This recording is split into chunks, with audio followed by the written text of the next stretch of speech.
Užsitęsusi buvusio ūkio ministro Dainiaus Kreivio, jo mamos ir ES paramos istorija baigėsi gan nuspėjamai. Daug ką mačiusi ūkio ministerija turi naują šeimininką. Ir vėl verslininką, tiksliau buvusi verslininką, Rimantą Žilių. Naujasis ūkio ministras šį vakarą Pinigų kartos studijoje. Labas vakaras, ministre. Labas vakaras. Tai gal ilgai nevyniodami žodžių į vatą, kad žiūrovai irgi susidarytų pirmą įspūdį apie jūsų darbus. Kokie yra jūsų 3 prioritetai, kuriuos jūs apsibrėžėte, tapdamas ūkio ministru? Galbūt svarbiausius savo 3 sritis veiklos artimiausius šituos beveik 2 metus įvardinčiau visų pirma verslo sąlygų ir su tuo susijusiu darbo vietų kūrimo problemą. Čia ir kontroliuojančių institucijų, sieksiu labai ženklios kontroliuojančių institucijų reformos pažangos, čia ir specialių sąlygų sukūrimų, ypač smulkiajam verslui, tai yra, kad pradedant verslą nebūtų jisai taip stipriai varžomas reguliavimų biurokratijų. Antras sritis yra viešųjų pirkimų tolesnė reforma. Mes padarėme labai daug, tačiau iš tikrųjų dar reikia didelį gabalą kelio nueiti, kad mes matytumėm viešuosius pirkimus tokius, kokie jie turi būti. Ir trečia sritis tai būtų valstybės valdomų įmonių pertvarka, taip, kad jos kaip gero savininko rankose jos sugebėtų veikti efektyviai, duoti tinkamą grąžą ir teikti kokybiškas ir efektyvias paslaugas. Kitaip tariant, jūs galima sakyti, kad naujo ministro komanda tęs tą pačią liniją, kurią ministerija vykdė pastarosius metus. Be jokios abejonės. Ministro pirmininko tai buvo esminis manęs pasirinkimo kriterijus, kad tie pradėti darbai būtų tęsiami. Jeigu atsižvelgiant į šitos kriterijus, ministrė, kur jūs dabar matot save, kur jūs esat? Vat jeigu yra kelias, kur jūs norite nueiti, kiek jūs to kelio esate įveikę jau? Manau, kad esame daugumoje srityje maždaug 3/4 kelio įveikę. Kas labai svarbu, tai mes lipom ant kalvos šituos 2 metus. Tai yra, ką ministras Dainius Kreivys padarė iš tikrųjų labai svarbaus. Tai yra daugelį sričių jisai nustatė strategiją, sukūrė vizijas, kur mes norime patekti.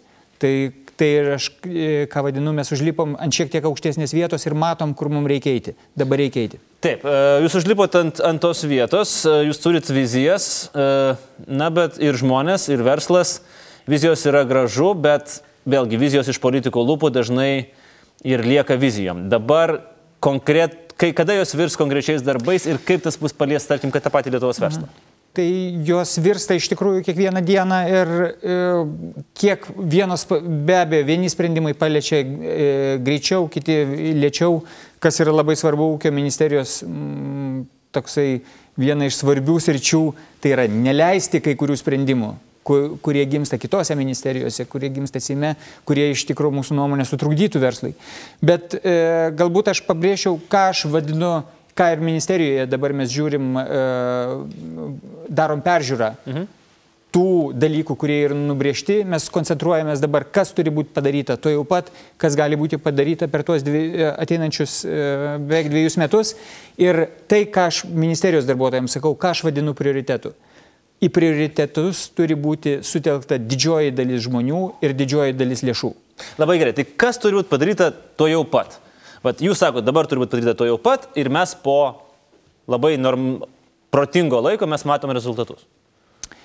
Mes kaip tik ties to dabar dirbam, bet galbūt įvardinčiau keletą dalykų. Tai yra, mes turim labai konkrečias problemas su verslą kontroliuojančiom institucijom, kurios reforma jau vyksta beveik metus. Tai yra, vėlgi, ten susiformavę yra tam tikri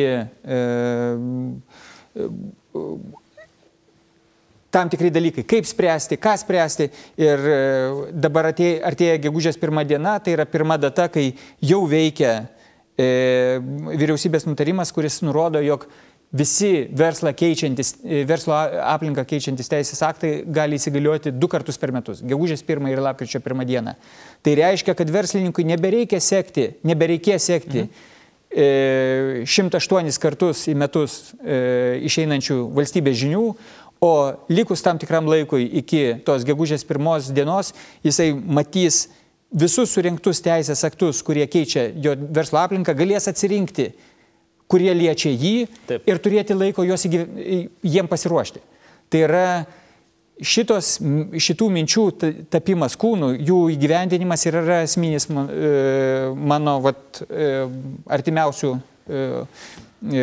laiko. Taip, vienas iš jūsų prioritetų, kurį minėjot, pagalba, darbas su smulkiuoju verslu, ir štai Pinigų kartos draugai socialinėme tinklapyje Facebook irgi pateikė kelis klausimus ūkio ministrui. Štai Ramūnas Bielevičius teiraujasi, smulkieji verslininkai vis dar laukia mikroįmonių, kurias garsiai reklamavo jūsų pirmtakas, jaunimo verslo klubas ir dar keletas mūsų draugų klausė, kadagi vis dėlto bus galima steigti įmonę su minimaliu įstatiniu kapitalu, kas iš tikrųjų yra labai svarbu smulkiajam ir mikroverslui. Kaip situacija yra štai būtent šioje sferoje? Šita nauja, šiuo metu yra kaip tik kūriamas įstatymas naujos teisinės formos, ribotos atsakomybės, specialiai skirtos smulkiajam verslui. Tai dabar aš negaliu tiksliai pasakyti, bet jau yra mėnesių klausimas, kada mes turėsim derinimui dokumentą, ir aš tikiuosi, kad mes dar iki vasaros jį turėsim iš tikrųjų jau aptartą. O dėl minimalaus įstatinio kapitalo, tai aišku turėjote omeny ne minimalų 10 000, kuris yra dabar, o jau tas pasiūlymas buvo pasiekęs Seimą 1000 litų įstatinio kapitalo, tai šitas pasiūlymas iš naujo dabar keliauja į Seimą ir iš tikrųjų priklausys nuo Seimo darbotvarkės, kada jisai bus apsvarstytas ir priimtas. Ministre, jūs atėjot iš nemažą laiko dalį dirbot IT sferoje. Ir štai aš dabar girdžiu, keletą mėnesių klausimas, keletą mėnesių laikas. Ar jums pačiam atėjusim iš tokios sferos, kur keletas mėnesių apskritai jau gali būti produktas padarytas, parduotas ir galbūt net jau ir morališkai pasenęs kartais. Ar jums tas truputį galvos nesusuka, tas lėtumas valstybinio sektoriaus? Iš tikrųjų šiek tiek tai yra diskomfortinis dalykas, bet dirbęs dideliai IT bendrovėje, aš noriu pasakyti, kad to greitumo, kurio įsivaizduoja, ten nėra. Iš tikrųjų, didelis greitis yra būdingas tik mažom įmonėm. Didžiosios kompanijos, kurios užsiema dideliais produktais, kurie, jeigu pažiūrėsit Apple iPadas, tai yra produktai, kurie atrodo net ir nedideliem pakeitimam, jiem iš tikrųjų reikia 1-2 metų tam, kad tas produktas išeitų toks, kad jo būtų negėda parodyti rinkai. Taip kad valstybės, aišku, lėtumas, čia yra ypatinga tema, net ir pripratus prie didelės komercinės biurokratinės mašinos, valstybė yra gerokai lėtesnė. Bet tai turi, vėlgi, nenoriu čia kažkaip tai skambėti negatyviai, nes tai turi savo prasme. Iš tikrųjų, mes kalbam labai dažnai apie įstatymus, kurie keičia labai daug žmonių gyvenimus, kurie reguliuoja labai daug žmonių gyvenimus ar labai daugelio verslų gyvenimus. Ir tas lėtumas suteikia progos padidinti jų kokybę. Jūs manot, kad būtent įstatymo priėmimo lėtumas, ar vis dėlto lėtumas, kuris praeina per biurokratinius koridorius? Nes tai yra 2 skirtingi dalykai, vis dėlto sutikit. Mano patirtimi, iš tikrųjų, ten, kur galimi labai greiti sprendimai, jie paprastai, bent jau ūkio ministerijoje, jie yra tikrai priimami greitai. Ten, kur reikalinga daug nuomonių, dažnai per greitas sprendimas yra blogas sprendimas. Nes tai reiškia, kad mes nesulaukiam kažkieno tai nuomonės, neišgirdom kažkieno tai argumentų ir priėjom vienpusišką sprendimą. Taip kad čia ir man pavyzdys, aišku, vėlgi, įstatymas dar ypatingesnis, reiškia, šito subalansavimo reikalaujantis dalykas, bet man fizinių asmenų bankroto įstatymas yra geras pavyzdys. Tai yra, mes kai pradėjome nuo koncepcijos, kur jau žinojom, kaip turės atrodyti įstatymas, praėjusių metų gegužės mėnesį mes jį jau turėjom įstatymo projektą. Vyriausybė šitam projektui pritarė tik tais prieš 2 savaitės, jeigu neklystu.